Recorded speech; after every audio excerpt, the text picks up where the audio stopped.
I want to say this before we get started, like make sure you have a scale, because that makes it so much easier and better. You don't have to use measuring cups. You can just dump stuff in your bowl, and if you don't know, like, so the tare button, it takes it back to 0 every time. So if you put the bowl on it and then press tare, it takes it back to 0. So yeah. Okay, so I'm gonna start a batch. So I always usually make 2 batches, so I'm gonna do 2, but I'll say both as I'm doing them. So I'm gonna do 500 grams of flour for 1 loaf, 350 to 375-ish, somewhere in there, grams of water, 16 grams of salt is what I usually do. I don't know. I always see 10, but I just put more. And 150 grams of starter.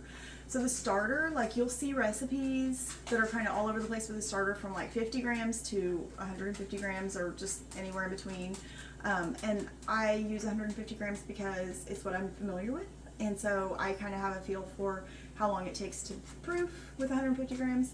So I have used 50 grams one time, and it was just different. Like I could go into detail about why it's different later, but instead I'm just going to say it does take longer. But I did feel like I noticed a difference. It didn't rise as well though. That could have been, I don't know if it got enough proofing time. I don't know.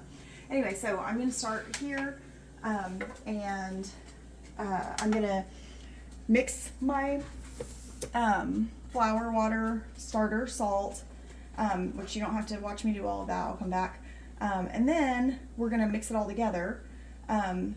So I think this process is, we usually think it sounds really big and hard, but it's really not. So if you have the document that has my notes in it, read that, but really the basics are, you put all the stuff in the bowl, you squish it all together, leave it for an hour, kind of let it get started fermenting, then you're going to come back and do some stretch and folds, then let it set for about 30 minutes, come back and do some stretch and folds, let it sit again, stretch and folds. You want to do at least 3 sets of stretch and folds. I usually do more.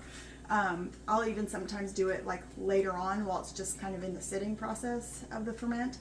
And then after all the stretch and folds, you'll let it sit for as long as it needs in order to make sure that it's fermented enough. And then you're going to form it into a ball or a loaf pan, or however you're going to do yours. I usually do a boule, so it goes in a bowl or a banneton to cook in a Dutch oven. And then you're going to refrigerate it overnight, like minimum of 5 to 8 hours. 12 is even better, because whenever it's fermenting overnight, it's already done the major fermentation, but then it starts to do a different thing with the yeast, and that's what gives it the sour flavor. So if you let it only ferment on the counter, you don't give it the cold ferment, which the cold ferment is a slower ferment, right? It won't be as sour. So yeah. Anyway, I'm gonna mix it all together, and then I'll show you each step of the process just so we can kind of walk through it together. But the main thing that I want you to take away is that it's a whole lot less complicated than we make it seem, and it's a really forgiving process. Like, I make mistakes all the time. I forget about stuff. I'll, forget to come back and do my stretch and folds.